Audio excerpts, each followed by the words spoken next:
Assalamualaikum warahmatullahi wabarakatuh and a very good afternoon. I wish to Dr. Yahata and my friend Miss Irene. Okay, today I would like to do a presentation on the topic application of microbes in fermentation or fermented fish and the applications of omics technology in microbiology.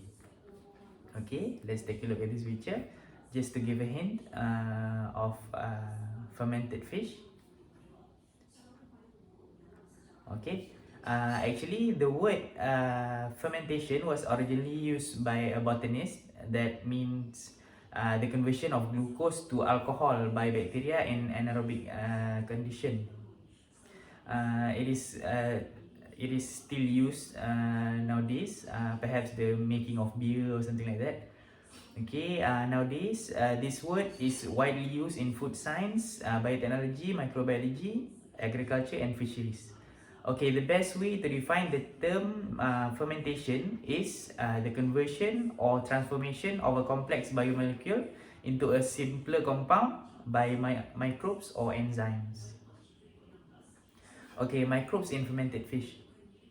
Okay, fermentation is practiced to have a food of particular flavor and taste, or the most important point is for a longer shelf life. Fish and other aquatic species are often used in fermented food. Okay, fish fermentation process differs from one country to another.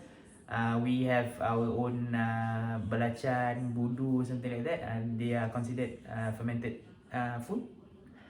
In most cases, the process is accelerated by using salt as well as carbohydrates. Then a series of complex biochemical reactions takes place during this fish fermentation process. Okay, there are three main types of fermented fish or fermented shrimp or some other marine creatures. One is they retain the original form, cured texture and aroma, something like dried fish. Okay, then some are reduced into paste like belacan. Some are reduced into liquid such as budu or fish oil. Okay, this is a picture showing that the difference between the modern and the ancient way on how to process fish oil. Okay, the ancient way is perhaps a bit faster because it only requires around 2 to 3 months, whereas the modern modern way requires 6 to 18 months. That's a year and a half. Okay, let's move on. Okay, these are the microbes involved.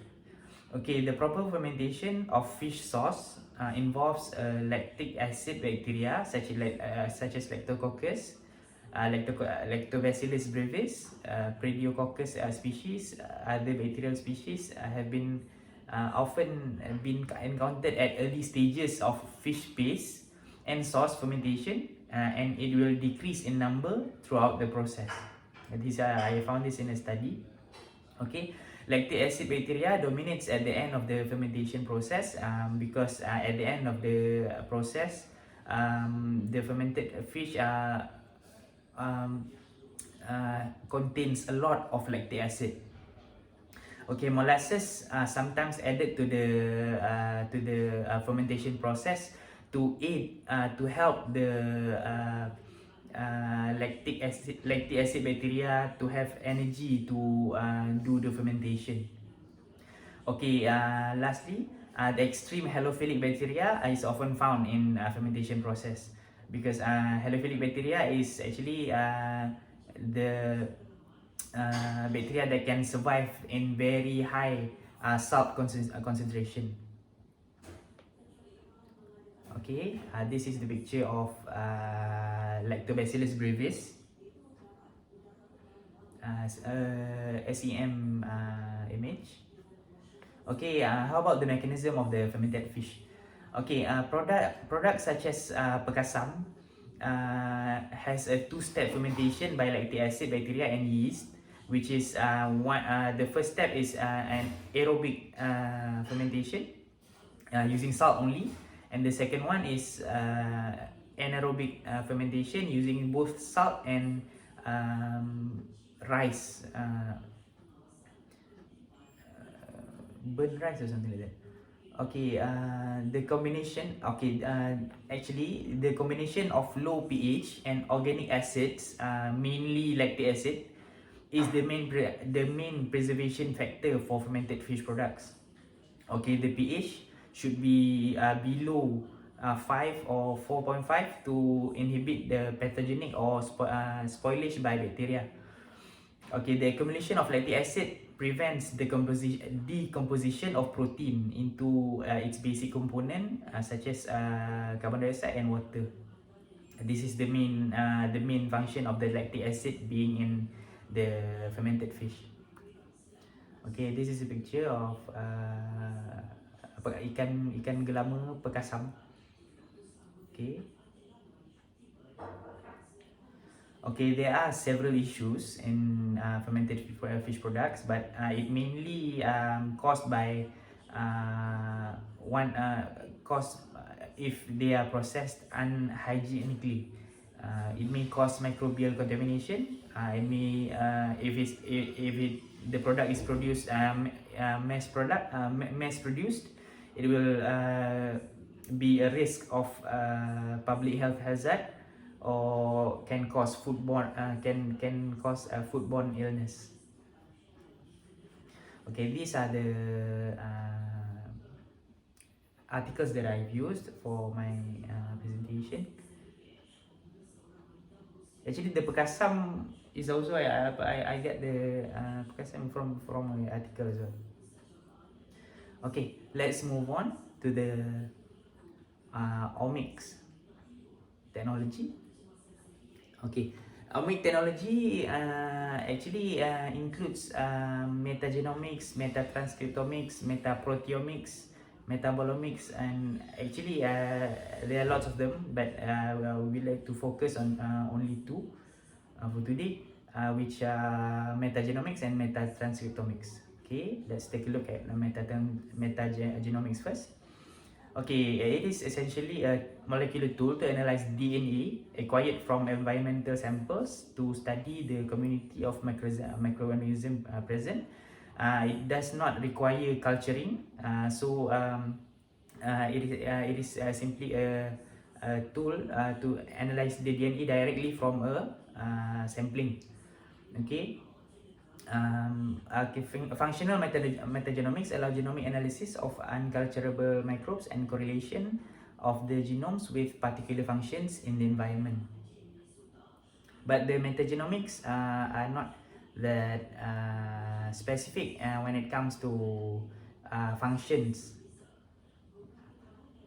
Okay, this is basically the steps of metagenomics. Okay.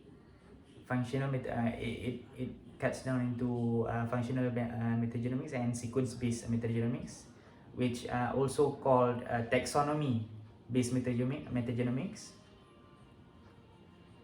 Okay, how about the metagenomics in fisheries microbiology?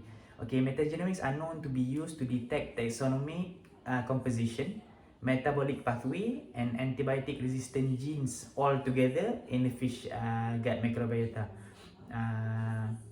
Okay, a study shows that 36 phyla, 326 families, and 985 genera of microbes detected using shotgun sequencing in freshwater carp gut microbiota.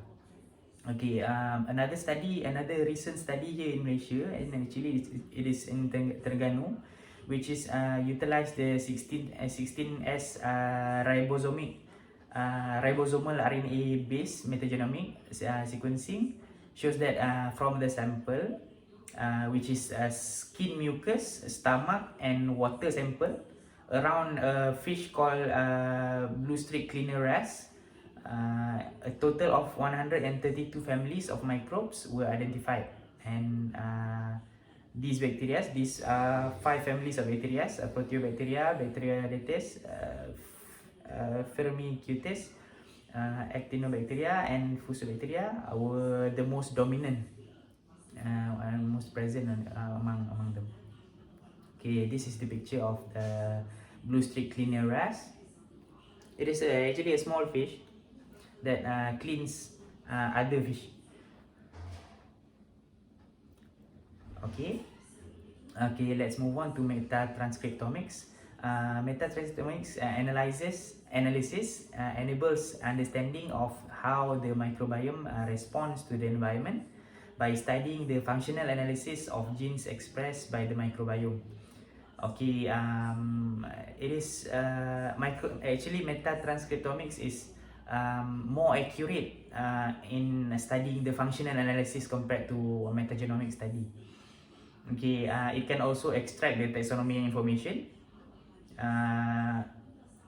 It can also extract the active taxonomy information.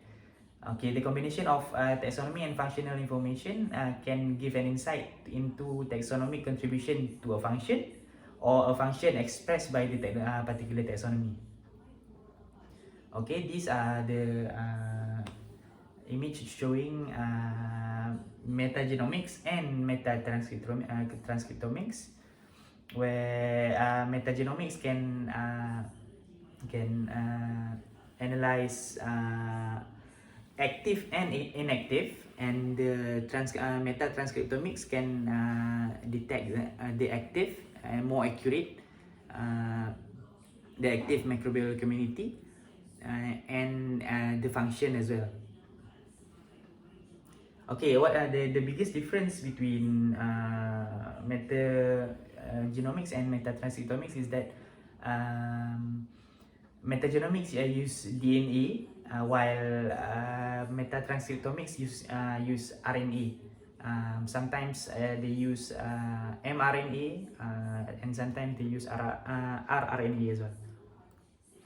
Okay, how about the metatranscriptomics in fisheries microbiology?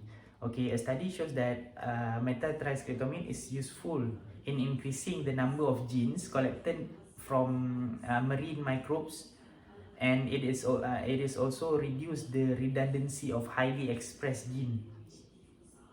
Okay, there's another study that shows that metatranscriptomics can be utilized to find which microbes in a small water system are active during the day or night, where it is found that Euglenophyta and Chlorophyta species were found to be active during the day.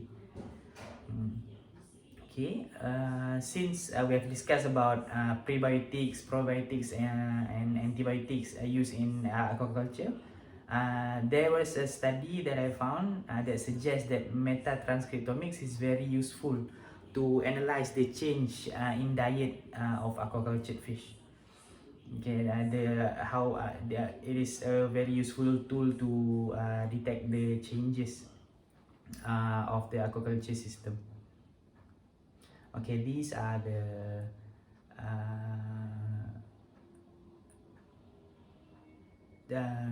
reference that I used. Okay.